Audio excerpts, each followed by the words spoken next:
सरवरा शाह करीमा दस्तगीरा अशरफा। बड़े नारे लगाए आपने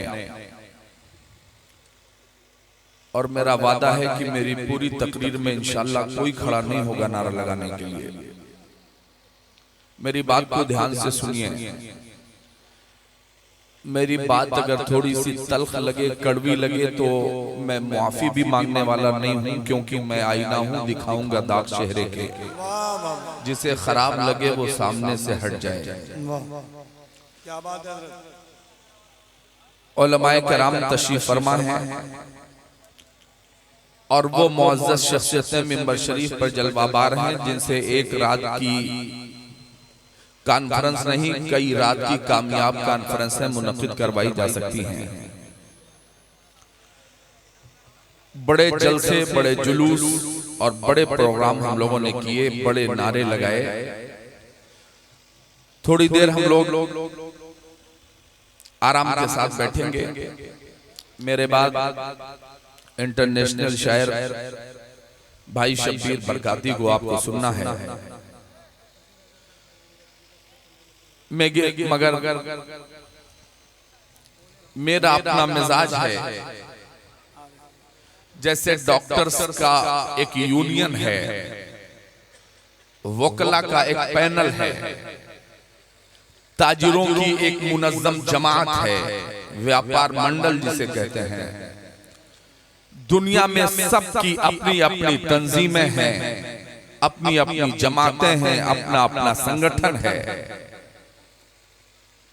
सब अपने अपने संगठन, अपनी तंजीम, अपनी कम्युनिटी और अपनी अपनी जमात की बात करता है। इसलिए मुझे भी ये पूरा राइट है, मेरा मौलिक अधिकार है कि मैं भी अपनी जमात की तरफ से आपसे गुफ्तगू करूं। और गुफ्तगू करने में किसी को बात तल्ख लगे तो बर्दाश्त कीजिएगा, अगली बार मुझे दावत में न बुलाइएगा। इससे ज्यादा कुछ नहीं कर सकते, क्योंकि हुसूले रिज़्क़ की खातिर ज़मीर मत बेचो, वो पत्थरों में भी कीड़ों को पाल देता है। जो बात सच है, जो बात हक है, उसे सुनिए। मैं अपनी जमात की तरफ से आपसे मुखातब होता हूँ। तुम अमीरी में भी फकीरों की तरह लगते हो, हम चटाई पे भी सुल्तान नजर आते हैं। वजह क्या है? वजह यह है कि दिन भर किसी अमीर कबीर के दरवाजे पर झूठी उल्टी सीधी तारीफें करते हो, और हमें 10 साल तक मदरसों में रखकर यही तालीम दी जाती है, करूं मदहे अहले दोगल रजा, पड़े इस बला में मेरी बला, मैं गदा हूं अपने करीम का, मेरा दीन पा रहेगा नहीं। इस मिंबरे रसूल से जब भी बोला जाएगा तो किसी दुनियादार के लिए नहीं, जनाबे अहमद मुख्तार के लिए बोला जाएगा। यही तालीम है, 10 साल तक यही तालीम। बड़ा पहलवान आदमी है यार। मैंने कहा था नारा नहीं लगेगा, मगर नारा लग गया। रोक नहीं पा रहे अपने आप को, बात बिल्कुल सच है। मगर अल्लाह मेरे भाइयों को सलामत रखे। इतना नुकसान किया है मिल्लत का, यकीन जान लीजिए। अभी जब हजरत ने पूछा है कि इशा किन किन लोगों ने पढ़ी है, रोजाना शिकायत, रोजाना अखबार, प्रिंट, इलेक्ट्रॉनिक, प्रेस, मीडिया में हर रोज खबरें शाये होती हैं और एक दूसरे से यही तबादला ख्याल हो रहा है। आखिर किया क्या जाए? हम लोग परेशान क्यों हैं? मारे क्यों जा रहे हैं? सताए क्यों जा रहे हैं? तो सुनिए, 1450 साल पहले आमिना के लाल ने कहा था, मेरी उम्मत में जब तक लोग बाजमात नमाजें पढ़ते रहेंगे तब तक ये कभी मगलूब नहीं हो सकते, कोई तुम पर हुकूमत नहीं कर सकता। तुमने अपनी मस्जिदों की क्या हालत बनाई है? जोहर असर इधर उधर, मगरिब में था नहीं, इशा में सो गया, फजर में उठा नहीं, पांचों नमाजें गोल, और या हुसैन का नारा लग रहा है। आप सोचो, वो मुसलमान जो माइक पे खड़ा होकर नारा लगाता है, इस्लाम को लहू की जरूरत अगर पड़ी मैदान करबला में मुसलमान जाएंगे। यार झूठा मुसलमान जो अजान की आवाज सुनकर अपनी मस्जिद तक जाने को तैयार नहीं है, वो करबला जाके गर्दन कटाने की बात कर रहा है। वो मुसलमान जो नारा लगा रहा है कि गुलामी रसूल में मौत भी कबूल है। जिस मुसलमान को गुलामी रसूल में मौत भी कबूल है, क्या उस आशिक़े मुस्तफा को 5 वक्त की नमाज कबूल नहीं हो सकती? क्या बात है। गुलामी रसूल में मौत भी कबूल है, तो क्या 1 महीने के रमजान का रोजा कबूल नहीं हो सकता? गुलामी रसूल में मौत भी कबूल है।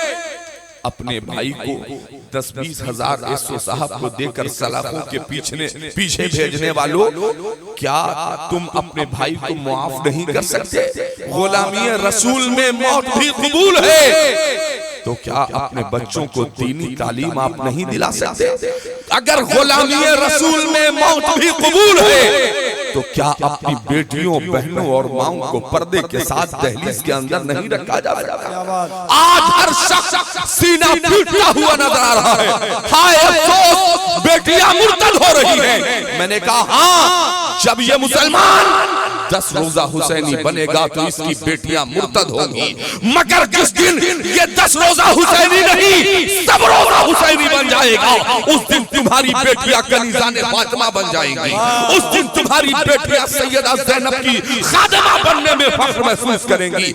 अजब इत्तेफाक है हमारा, बड़े बड़े जलसे रोजाना मुनक़िद हो रहे हैं, मगर हालत ये है कि जितनी देर हम यहाँ बैठे उतनी देर हमसे पक्का वाला मुसलमान कोई नहीं है। मगर उसके बाद हालत ये है कि यहाँ से उठने के बाद उसी बेराह रवि पर फिर से हम उतरने के लिए तैयार हो जाते हैं। माइक ऑपरेटर साहब, मेरी आवाज सुन रहे हो तो ईमानदारी से आप भी इस काम को अंजाम दीजिए और माइक को सही कीजिए। ये शोराए कराम के लिए माइक अलग होता है, खुतबा के लिए अलग होता है, स्पीकर्स के लिए अलग होता है। इस माइक को सही करें और आवाज बढ़ा दीजिए, इसलिए कि लगातार बोलने की वजह से आवाजें मुतासिर हो जाती हैं।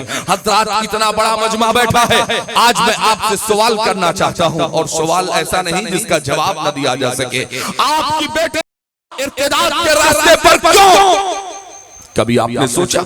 आपने इन उलमाए कराम को जिम्मेदारियां दी कि हमारे बेटों को कलील तनख्वाहों पर इश्क़ रिसालत की घुट्टियां पिला दो? इन्होंने उस जिम्मेदारी को बखूबी निभाई। सोचो, अगर मैं इस मजमे से कहूं कि मैं अल्लाह की बारगाह में दुआ करने जा रहा हूं, आमीन कहो।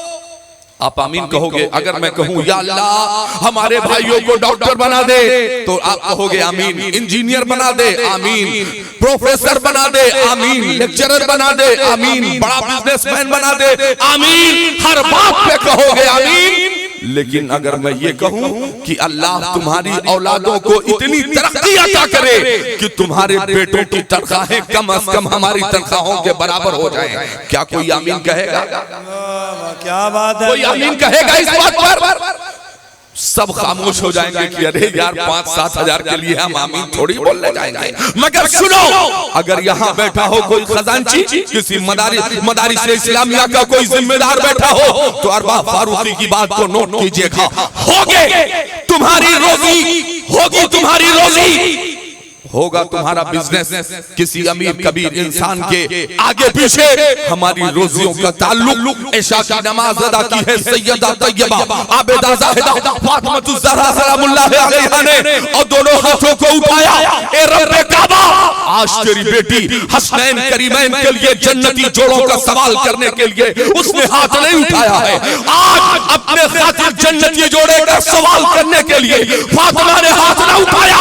ए रब्बे काबा, आज मैं दुआ करना चाहती हूँ कि मेरे अब्बा की उम्मत में जितने उलमा हैं, ये कितने खुशनसीब लोग हैं, इससे समझिए, जितने उलमा हैं अब्बा की उम्मत में होंगे, उनकी रोजियों को दुनिया के हर हर गोशे में फैला दे। ये जहां भी रहे इनकी रोजियों का इंतजाम होता रहे। अब पढ़े लिखे नेताजी खड़े हो गए। ए फातिमा बिनते मोहम्मद, जो कलमा आलिम पढ़ता है वही हम भी पढ़ते हैं। डॉक्टर खड़ा हो गया, जो कलमा आलिम पढ़ता है वही हम भी पढ़ते हैं। इंजीनियर प्रोफेसर खड़ा हो गया, जो कलमा आलिम पढ़ता है वही हम भी पढ़ते हैं। सैयदा फातिमा तखसीस के साथ इन उलमा के लिए दुआ क्यों? तुरबते फातिमा से आवाज आती है, सवाल करने वाले कान खोल करके सुनो।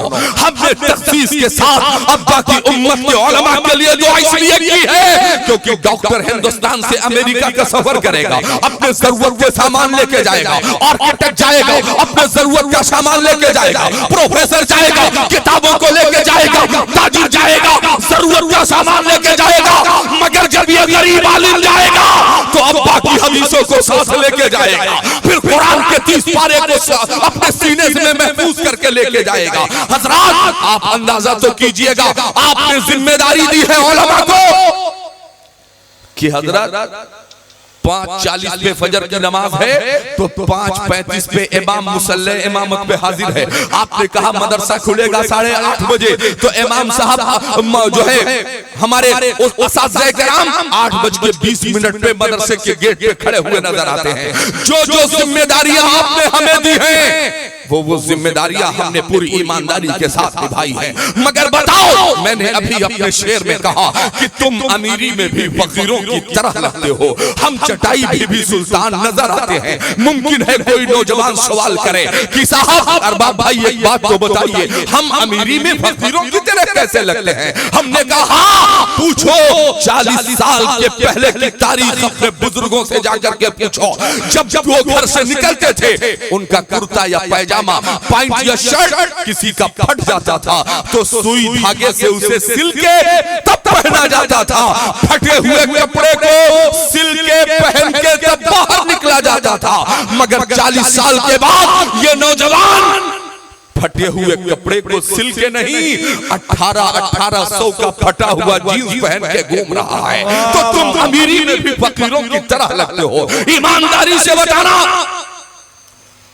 आज के 40 साल के पहले लोगों के अलग अलग गांव में गधे होते थे। गधे गधा समझ रहे हो ना, जिसपे ईंट बालू मिट्टी लाद करके लोग ले जाते थे। गधा तो गधों की पहचान नहीं हो पाती थी, तो गधे के जिस पर जो बाल होता था उसे कैंची से अलग अलग स्टाइल में काट के और बताया जाता था ये फला साहब का है, ये फला साहब का है, ये फला साहब का है। अलग अलग बाल कटा के गधों की शिनाख्त की जाती थी। जब गुर्बत थी, फिक्र फाका था, मुफलिसी थी, और जब अल्लाह ने रहमतों के दहाने खोल दिए तो 300 दे के हमारा नौजवान गधों की तरह बाल कटा के घूमता हुआ नजर आ रहा है, मोबाइल से स्टंट करता हुआ नजर आता है। मैंने कहा था मेरी बात बुरी लगेगी, अगली बार ना बुलाना, मगर ये सच्चाई है कि कल तक इसी जमीन पर बैठकर पानी पीने को सवाब समझने वाली ये कौम आज खड़े होकर पानी पीने को फैशन का नाम दे रही है। कल तक शादी ब्याह में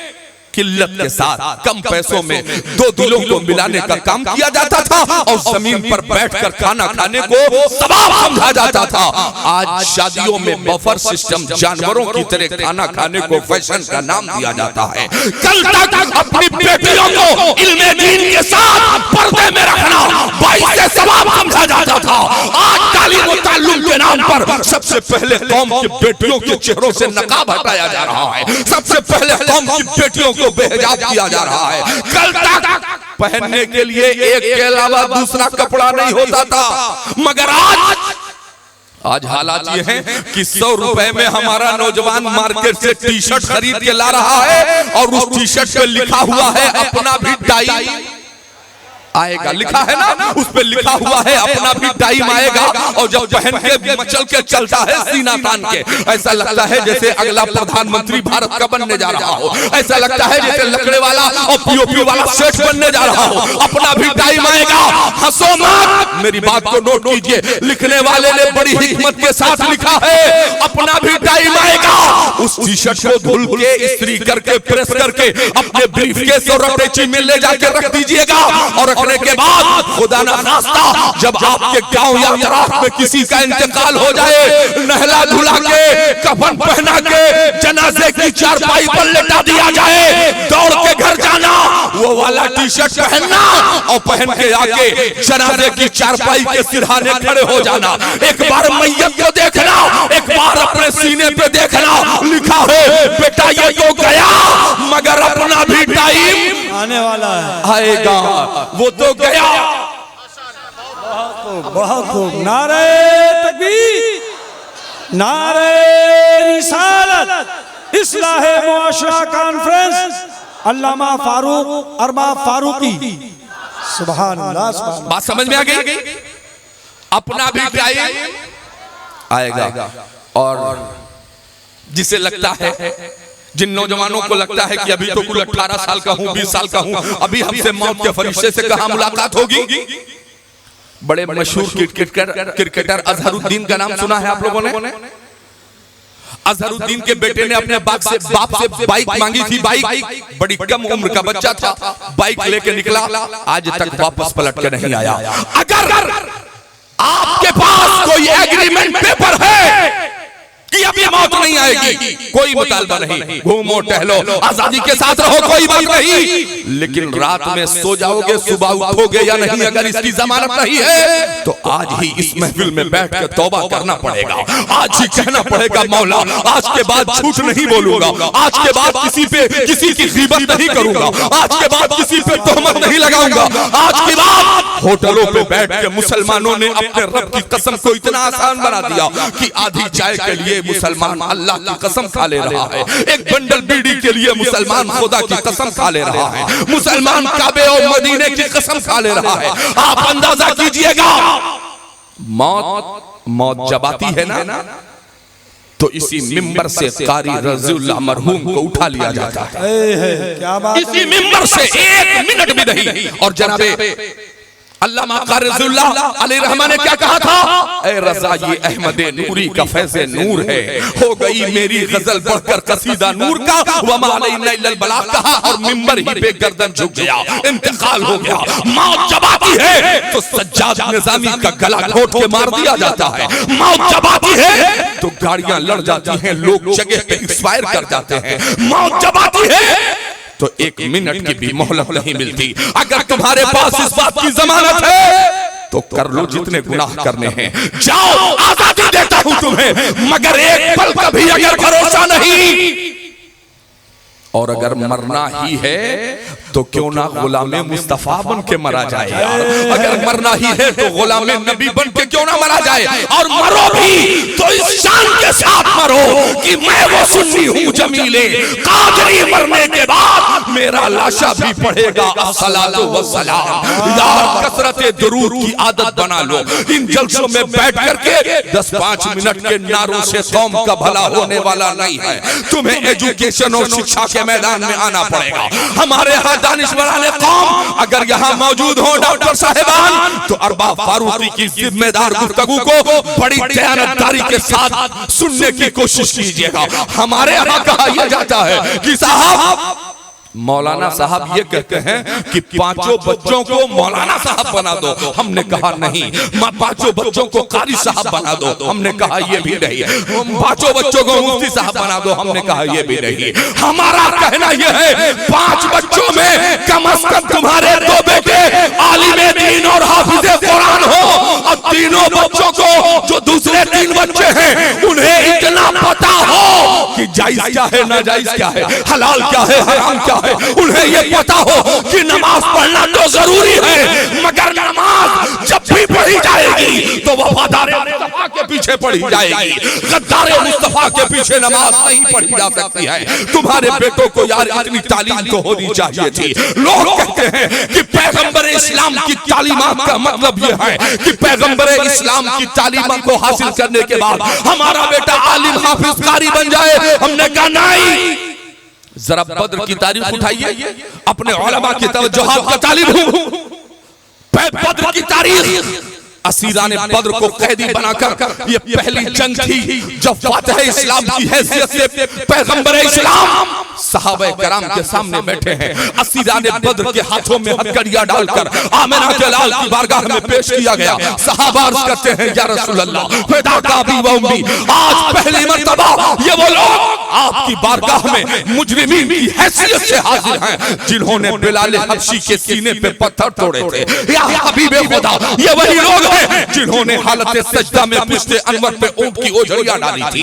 ये वही लोग हैं जिन्होंने आपके रास्ते में कांटे भी बिछाए थे। ए हबीबे खुदा, ये वही लोग हैं जिन्होंने हरमे काबा और सहने काबा में आपके गर्दन में चादर डाल करके खींचा था। यही वो लोग हैं जिन्होंने 3 साल तक शेबे अबी तालिब डिटेंशन सेंटर में आपको महफूज रखा था। यही वो लोग हैं जिन्होंने आपको आपके शहर में जाए पैदाइश मक्कतुल मुकर्रमा में बड़ी अजियतें दी थी। हज़रात जरा अपने ज़हनों को हाजिर कीजिएगा। ताजदारे सदाकत जनाब अबू बकर सिद्दीक बारगाह रिसालत में हाजिर हुए। अल्लाह के हबीब इरशाद फरमाते हैं, अबू बकर एक बात बताओ, इनके साथ क्या सुलूक किया जाए?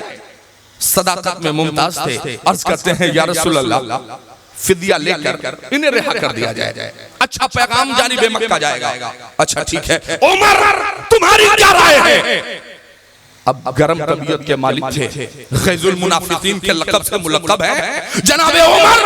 अर्ज़ करते हैं, या रसूलल्लाह, जो जितना करीबी रिश्तेदार है वो अपने करीबी रिश्तेदार के गर्दन को मार दे। अल्लाह के हबीब इरशाद फरमाते हैं, रहमतल लिल आलमीन की चादर ओढ़ने वाला नबी आज लोगों को मुआफ करेगा, कत्ल नहीं करेगा। हुक्म होता है, आओ जिसके पास फिदिया देने की रकम मौजूद है फिदिया देता जाए, रिहाई हासिल करता जाए। आओ करीब आओ। यहाँ जो लोग बैठे हैं नौजवान तबके से खास तौर से मैं ऐलान करना चाहता हूँ, ये गुजारिश करना चाहता हूँ, एजुकेशन के मैदान में आगे बढ़िए। आज जमाना प्राथमिक विद्यालयों पर लिखा रहा है सर्व शिक्षा अभियान, सब पढ़े, ये हमारी हुकूमत करा रही है। ये 1400 साल पहले आमिना के लाल ने नारा दिया था, तलबुल इल्मे फरीज़तुन अला कुल्ले मुस्लिमीन व मुस्लिमा। सर्व शिक्षा अभियान का नारा ये किसी हुकूमत ने नहीं, ताजदारे मदीना ने अता किया था। सर्व शिक्षा अभियान का नारा पैगंबर इस्लाम ने अता किया था। आज सफाई अभियान का नारा दिया जा रहा है। ये आज का नारा नहीं है, इस जमीन पर सफाई को आधा ईमान कह के सबसे पहले किसी ने नारा दिया था तो वो पैगंबर इस्लाम की ज़ाते बाबरकत है। और सुनो, यहाँ इस्लामी रिश्ते की मेरी माएं और बहनें भी बैठी हैं। आज मोबाइल और सोशल मीडिया के जरिए आपको फरगलाने की कोशिशें चल रही है। बताया जा रहा है कि इस्लामिक बहनों को बड़े कैदोबंद की जिंदगी में रखा जा रहा है। बताओ इस्लामी शहजादियों, जरा ईमानदारी के साथ अपने भाई की गुफ्तगू को सुनने की कोशिश कीजिएगा। बड़ा दर्द है इस सीने में, मेरी गुफ्तगू को एक भाई और एक खादिम की हैसियत से सुनिएगा। कहा जा रहा है कि कैदोबंद की जिंदगी गुजारने पर मजबूर किया जा रहा है, मगर सुनो, तुम्हें मिलादे मुस्तफा इसलिए भी मनाना चाहिए। इस जमीन पर सबसे पहले अगर किसी ने किसी बेवा को सुहागन बनाया है तो मेरे आका ने जनाबे खदीजा को गले से लगा के औरतों को जिसने इज्जत अता की है वो पैगंबर इस्लाम की ज़ाते बाबरकत है। सोचो, अगर किसी ने अपनी बेटी के आने पर खड़े होकर इस्तेकबाल किया है तो मेरे पैगंबर की ज़ाते बाबरकत है। आप जमाना कुछ भी कहे मगर तारीख पैगंबर जरा निगाहों के सामने रखे। अल्लाह के हबीब इरशाद फरमाते हैं, सुनो, आज के बाद कोई बेटियों को कत्ल नहीं करेगा, कोई बेटी को कत्ल नहीं करेगा। और जानते हैं ये इलेक्शन अकलियत होने के बावजूद, माइनॉरिटी होने के बावजूद, कलील होने के बावजूद, जब ये बायलाज सबीरे मदीना के गैर मुस्लिमों तक पहुंचा है कि हमारी बेटियों के कत्ल पर पाबंदियां लगा दी जाएंगी, शराब के नाम पर हमारा शौहर हमें फरोख्त कर देता है, अपनी बेटियों की इज्जतों को नीलाम कर देता है, शराब के नाम पर हमारे गहने बेच दिए जाते हैं, शराब के नाम पर हमारी इमलाक को नुकसान पहुंचाया जा रहा है। रातों रात पैगंबर इस्लाम का आदेश जारी होता है, आज के बाद कोई बेटियों को कत्ल नहीं करेगा। क्यों? इसलिए कि हर पैदा होने वाली बेटी अपने बाप के लिए रहमत है, रहमत। इस्लाम की शहजादियों, इस जमीन पर सबसे पहले अगर तुम्हें किसी ने रहमत बताया है तो आमिना के लाल ने बताया है। फरमाया अपनी बेटियों को कत्ल करो, हर पैदा होने वाली बेटी अपने बाप के लिए रहमत है, रहमत। फिर कहा जब बेटी शबाब की दहलीज पे पहुंच जाए, बेटी जवान हो जाए और जब अपने शौहर के साथ निकाह करके जाएगी, अपने शौहर के आधे ईमान को मुकम्मल कर देती है। यानी मुस्तफा का फरमान सुनो, इस जमीन पर हमारी बेटियों, बहनों और माओ को मुस्तफा का मीलाद क्यों मनाना चाहिए, जिक्र मुस्तफा की महफिलें क्यों सजानी चाहिए। मेरे आका फरमाते हैं बेटियों को कत्ल करो, हर पैदा होने वाली बेटी अपने बाप के लिए रहमत है, रहमत। शादी हो गई तो अपने शौहर के लिए रहमत है, रहमत। और माँ बनी तो उसी माँ के कदमों के नीचे जन्नत है, जन्नत। क्या बात है भाई। अगर ये इस जमीन पर सबसे पहले किसी ने अगर औरतों को, बेटियों को, बेवाओं को अगर सबसे पहले किसी ने ये हक दिया है, ये अधिकार दिया है तो पैगंबर इस्लाम ने अता किया है। हजरात तो मेरी तकरीर को समझने की कोशिश कीजिएगा। पैगंबर इस्लाम इरशाद फरमाते हैं आओ जिनके पास फिदिया है, फिदिया दे के रिहाई हासिल करो। आते रहे, असीराने बदर आते रहे, फिदिया देते रहे, रिहाई हासिल करते रहे। कुछ ऐसे भी लोग आए जो हाथ जोड़ के खड़े हो गए, जिनके नसीबे में हर चमत्कार को नमस्कार लिखा था, खड़े हो गए और खड़े होने के बाद कहने लगे ए मुसलमानों के पैगंबर, बात दरअसल ये है कि जिनके पास फिदिया देने की रकम मौजूद थी उन्होंने दे दी है और मेरे पास तो फूटी कौड़ी भी नहीं। अल्लाह के हबीब इरशाद फरमाते हैं तो घबराओ मत, किनारे खड़े हो जाओ। मैं आज तुम्हारे लिए बेहतरीन सजा का इंतखाब कर देता हूँ, बेहतरीन सजा। हजरात असीराने बद्र के कदम कांप रहे थे, जिस पर राशा जारी था, गर्दन मारी जाएगी, सलाखों के पीछे डाला जाएगा, मेहनत मजदूरी पर लगाया जाएगा, आखिर होगा क्या। मगर वाह रे मुस्तफा तेरी रहमत लिल आलमीन को सलाम। जब फिदिया जमा हो गया, रिहाई हो गई, तो ये चंद अफराद जिनके पास फूटी कौड़ी भी नहीं थी, अल्लाह के हबीब इरशाद फरमाते हैं करीब आओ, तुम्हारी सजा ये है। आपको लगता है कि मौलाना साहब की तकरीर का मतलब यह है कि सारे बेटे को मौलाना साहब बना दो, नहीं। पैगंबर इस्लाम फरमाते हैं कि असीराने बद्र तुम्हारी सजा ये है कि तुम सहाबा के 10-10 बच्चों को लिखना सिखा दो, सुभान अल्लाह। इतनी सजा है तुम्हारी। क्या सजा दी है खूबसूरत। सहाबा के बच्चों को लिखना सिखा दो, पढ़ना सिखा दो।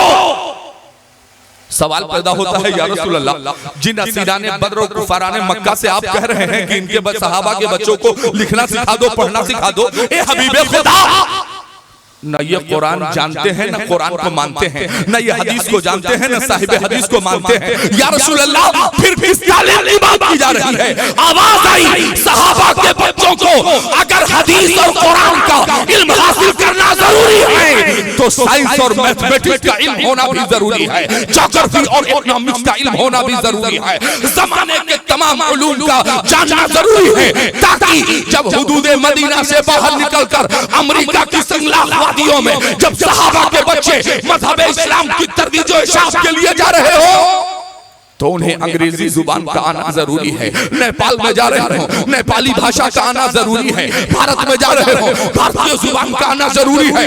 यानी पैगंबर इस्लाम हादी आजम ने कोई ऐसा मौका नहीं जिस मौके पर हबीब खुदा ने आपको जिंदगी जीने का तरीका, वो सलीका न बताया हो, मगर आज भारतीय मुसलमानों के लिए खास तौर से अरबाब फारूकी बड़ी जिम्मेदारी के साथ कहना चाहता है, ईमानदारी से मेरी बात को सुनिएगा। पैगंबर इस्लाम की वो तारीख जरा निगाहों के सामने रखा है। हज़रात शहर मुस्तफा है और शहर मुस्तफा में तारीख बताती है कि अल्लाह के हबीब के मुकद्दस शहर मुस्तफा में 7 साला यतीम बच्चा जो रोता बिलखता हुआ बड़ी तेजी के साथ मुस्तफा के शहर में गलियों की खाक छानता हुआ जा रहा था। तारीख बताती है किसी मुसाफिर ने उस बच्चे को 7 साला यतीम बच्चे को रोका और रोकने के बाद उसने कहा था सुनो सुनो, कहां जा रहे हो? क्या मारा है किसी ने? कहा नहीं। गाली दी है किसी ने? कहा बिल्कुल नहीं। कहे बच्चे एक बात तो बता दे, रो क्यों रहा है? तो 7 साला गैर मुस्लिम यतीम बच्चा हाथ जोड़ के खड़ा हो गया और खड़े होने के बाद उसने कहा साहब दर्द की दास्तान बहुत लंबी है। मामला दरअसल ये है कि चंद महीनों के पहले मेरे बाप का इंतकाल हो गया था, मेरे बाप का देहांत हो गया था। कहा फिर? कहा मेरी माँ के पास एक जोड़ी कपड़े थे फकत। सुनो नौजवानों, अपने पैगंबर की तारीफ को सुनो और उस पर अमल करने की कोशिश करो। तारीफ बताती है गैर मुस्लिम यतीम बच्चा कह रहा है चचा बात दरअसल ये है कि मेरी माँ के पास फकत एक जोड़ी कपड़े थे और वो एक जोड़ी कपड़ा इतना बोसीदा हो गया है, बाप के इंतकाल के बाद मेरी माँ दूसरों के घरों में झाड़ू लगाती है, दूसरे के घर में घर घर के बर्तन साफ करती है। बात दरअसल ये है कि मेरी माँ का जो कपड़ा है वो बायां बाजू एकदम से फट गया है और वो कपड़ा बोसीदा होकर निकल चुका है। जब भी कोई उस राह से गुजरता है तो मेरे माँ के हाथ को बड़ी हैरत के साथ देखता है। मामला दरअसल ये है कि मैं गया था अपने चचा के दरवाजे पर। कहा फिर क्या हुआ? कहा मैंने अपने चचा से कहा ए चचा, अम्मी के लिए एक जोड़ी कपड़े का सवाल है। चचा ने दरवाजे से धक्के दे के बाहर कर दिया। कहा फिर? कहा मैं अपने रिश्तेदारों के दरवाजे पर गया और जाने के बाद मैंने कहा कि मेरी अम्मी के खातिर एक जोड़ी कपड़े का सवाल है, मगर किसी ने एक जोड़ी कपड़े देना मुनासिब न समझा। कहा फिर? कहा किस्मत का मारा हूँ, अब बड़ी तेजी के साथ अपनी माँ के पास लौट रहा हूँ। हजरत तारीफ बताती है ये रोता हुआ बच्चा मुसाफिर से मिला, अपने दर्द को बयान किया तो मुसाफिर कहता है सुनो जाओ नहीं, इसी शहर नबी में एक ऐसा भी इंसान है जो अपना पराया देखे बगैर लोगों की मदद कर देता है, बगैर अपना पराया देखे हुए लोगों की जरूरतों की तकमील करता है। कहा फला जगह चले जाओ, मुसलमानों का पैगंबर है, मगर याद रखना उनकी जुबान इतनी मीठी है, इतनी मीठी गुफ्तगू है कि जो उनके करीब जाता है वो उन्हीं का हो जाता है।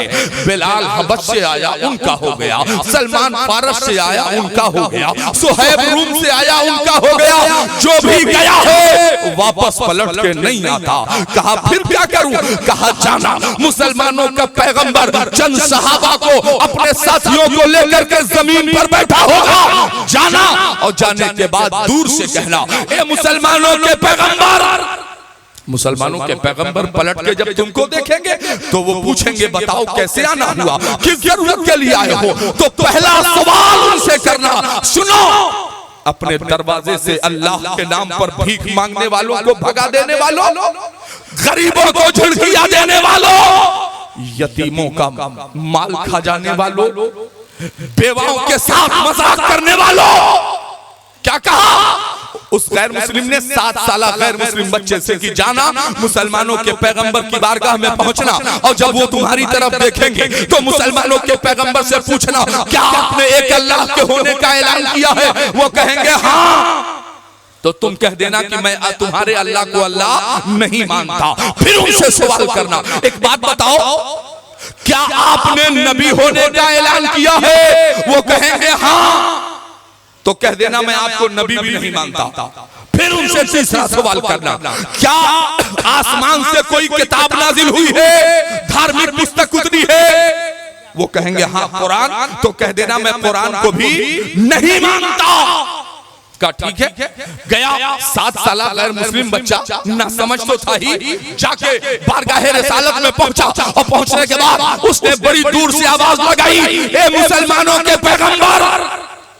मुस्तफा करीम ने निगाह नबूवत को उठाया और देखने के बाद कहा हाँ बताओ। सिद्दीक अकबर सदाकत के ताजदार खड़े हो गए, अर्ज किया ए नादान बच्चे, ये वो बारगाह है जहां ला तरफउ अस्वातकुम फौका सौति नबी का पहरा लगाया गया है। आओ करीब आ जाओ, कहो क्या कहना चाहते हो। हजरात, गैर मुस्लिम बच्चा मुसलमानों के पैगंबर और सहाबा के करीब आ गया। अल्लाह के हबीब ने निगाहे नबूवत को उठाया और सवाल किया, बताओ कैसे आना हुआ। तो उसने कहा, सुनिए, आया हूँ जरूरत की तकमील के लिए, आया हूँ कुछ अपने मकसद के लिए, मगर एक बात तो बताइए, क्या आपने एक अल्लाह के होने का ऐलान किया है? तो पैगंबर इस्लाम फरमाते हैं, हाँ, कुल हु अल्लाहु अहद, ये मेरी जिम्मेदारी है। अल्लाह एक है, इसी ऐलान के लिए मुझे भेजा गया है। अच्छा, तो ए मुसलमानों के पैगंबर, मैं आपके अल्लाह को अपना अल्लाह मानने को तैयार नहीं हूँ। हुजूर मुस्कुराए, फरमाया कोई बात नहीं, नहीं मानते हो जबरदस्ती थोड़ी मनवाया जाता है। कहा फिर दूसरा सवाल क्या है? कहा ये बताइए कि क्या आपने नबी होने का ऐलान किया है? तो पैगंबर इस्लाम मुस्कुराए और इरशाद फरमाया, हाँ, अन्ना खातमन नबीयीन, मैं नबी बना के जमीन पे भेजा गया हूँ, आखिरी नबी बना के भेजा गया हूँ। तो उसने कहा, सुनिए, ना आपके अल्लाह को अपना अल्लाह मानता हूँ, ना आपको अपना नबी मानता हूँ। जनाबे उमर चेहरा सुर्ख हो गया। मेरे मुस्तफा ने निगाहे नबूवत से देखा, उमर, अरे रुको जरा सा, आया है किसी जरूरत की तकमील के लिए, बता मेरे शहजादे, तेरा तीसरा सवाल क्या है? तीसरा सवाल ये है, आसमान से क्या कोई किताब आप पर नाजिल हुई है? हाँ बेटा, आसमान से किताब उतरी है जिसका नाम कुरान है। कहा, मैं आपके कुरान को अपनी मजहबी किताब भी नहीं मानता। अल्लाह के हबीब इरशाद फरमाते हैं, ला इकराहा फिद्दीन, दीन में तो कोई जोर जबरदस्ती है ही नहीं। यहाँ तो अपनी मर्जी से, अपनी खुशी से जो आता है वही मजहब इस्लाम कबूल करेगा। कहा, बेटा अब तो बता दे। आला हज़रत फरमाते हैं, मेरे आका को खबर थी और कोई गैब क्या, तुमसे नेहा हो भला जब ना खुदा दी छुपा, तुम पे करोड़ों दरूद। मेरे आका मुस्कुराए और इरशाद फरमाया, बता बेटे तेरी जरूरत क्या है? 7 साला गैर मुस्लिम बच्चा कह रहा है कि सुनिए, चंद महीने पहले मेरे अब्बा का इंतकाल हो गया था। कहा, फिर? कहा, मेरे माँ के पास एक जोड़ी कपड़े थे जो फट गए हैं, अब मेरे माँ का बायां बाजू झलकता है और मुझे अच्छा नहीं लगता, बस इतना सुनना था। कहा, किस लिए आए हो? कहा, चचाओं के दरवाजे पे गया था, धक्के मार के वापस कर दिए। किसी अजनबी मुसाफिर ने बताया कि इस शहर में एक ऐसा भी इंसान है जो मजहब देख के फैसले नहीं करता, जो मजहब देख के लोगों की मदद नहीं करता। बस यही सोच के आपकी बारगाह में आ गया हूँ, अगर ये मेरी तीनों बातें मंजूर है तो बस एक जोड़ी अपनी वालिदा के लिए एक जोड़ी कपड़े का सवाल लेकर के आया हूँ। हजरात गौर कीजिएगा, इतना सुनना था कि पैगंबर इस्लाम की नबूवत वाली आंखों में आंसू आ गए। कहा, बेटा तू यतीम है, तेरी माँ बेवा है? कहा, हाँ, बस इतना कहना था। अल्लाह के हबीब इरशाद फरमाते हैं, ये नहीं कहा उस्मान जरा ला के कपड़ा दे दो, अली देखो फातिमा का कोई कपड़ा है दे दो, ये नहीं कहा अबू बकर देखो जरा आयशा से गुफ्तगू करो, सहाबा से ये नहीं कहा कि लाओ तुम दे दो। मेरे आका ने 1 मिनट देर किए बगैर अपनी चादर रहमत को उतारा, समेटा और गैर मुस्लिम यतीम बच्चे के हाथ में रख दिया। हज़रात, इसीलिए अल्लाह के हबीब ने इरशाद फरमाया था कि अगर किसी यतीम की खैरियत भी दरियाफ्त कर लो, जिसका बाप न हो, उसके सर पे एक बार ऐसे हाथ रखो और पूछो, बाबू सब खैरियत है? इतना कर देने पर अल्लाह के हबीब इरशाद फरमाते हैं कि हाथ के हथेली के नीचे जितने बाल आते हैं अल्लाह उतने गुनाहों को माफ कर देता है। जरा यतीमों के चेहरों पे मुस्कान ला करके दो देखो। हजरात, आज तो यतीमों के नाम पर बड़ी बड़ी गाड़ियों से यतीम खाना चलाने वाले लोग चल रहे हैं, ऐसी कमरों में सोते हुए नजर आते हैं, मगर पैगंबर इस्लाम ने जब चादर रहमत को उतार के उस गैर मुस्लिम बच्चे के हवाले किया तो एक सहाबी खड़े हो गए, अर्ज करते हैं, या रसूल अल्लाह, मुल्के शाम की, मुल्के यमन की बड़ी कीमती चादर मेरे पास मौजूद है। ए हबीबे खुदा, अगर हुक्म नबूवत हो तो चादर ट्रांसफर करके वो कीमती चादर मैं ले लेता हूँ और यमन वाली कीमती चादर मैं दे देता हूँ। अल्लाह के हबीब फरमाते हैं, नहीं नहीं, मैंने जिसके लिए जो इलाज तजवीज कर दिया है वो उसके लिए काफी है। हजरात, चादर रहमत को बच्चा लेता है, मुस्कुराता हुआ दौड़ता हुआ अपनी बेवा माँ के पास पहुंचा और माँ ने कहा, ओहो, अरे बेटा, चचा ने इतनी अच्छी चादर दे दी है, इंतकाल के बाद उन्हें रहम आ गया था। बेटे का चेहरा गुस्से से लाल पीला हो गया। कहा नहीं बात दरअसल ये है, चचा ने तो धक्का दिया था, ये चादर पैगंबर इस्लाम ने दी है, मुसलमानों के पैगंबर ने दी है। बस इतना सुनना था। माँ गुस्सा हो गई, माँ नाराज हो गई। धर्म नष्ट कर दिया तुमने, क्या कदम उठा दिया तुमने। कहा माँ परेशान ना हो, अजदाद के दिन का समझौता हमने नहीं किया है, अपने बाप के रीत और रिवाज पर कायम रहा हूँ। मुसलमानों के पैगंबर की बारगाह में पहुंचा, मैंने कहा अल्लाह एक है, उन्होंने कहा, मैंने कहा नहीं मानता। मैंने कहा आप नबी हैं, उन्होंने कहा, मैंने कहा नहीं मानता। मैंने कहा क्या किताब आप पे उतरी है कुरान, उन्होंने कहा, मैंने कहा नहीं मानता। तो बेवा औरत ने कहा ए मेरे बेटे, इतना बोल रहे थे, वहां उमर नहीं मौजूद थे क्या? उमर नहीं थे वहां, सलातीन जमाना की औकात और हैसियत नहीं। किन निगाहों से निगाहें मिला के बात भी कर ले, तो इतनी बात करके आ गया। तो उसने कहा माँ बात दरअसल ये है, उमर भी थे और सिद्दीक भी थे, फारूक भी थे, उस्मान भी थे, अली भी थे, सहाबा भी थे। मगर माँ जब मैंने अपने बारे में बताया कि मेरे बाप का इंतकाल हो गया है, मेरी माँ बेवा है, मैं यतीम हूँ, तो माँ अगरचे वो दूसरे धर्म के हैं, अगरचे वो दूसरे मजहब के हैं, मगर माँ मैंने उनके आंखों में आंसू देखे, उन्होंने अपनी चादर खास को उतारा, उतार करके माँ तेरी जरूरतों की तकमील के लिए दे दिया।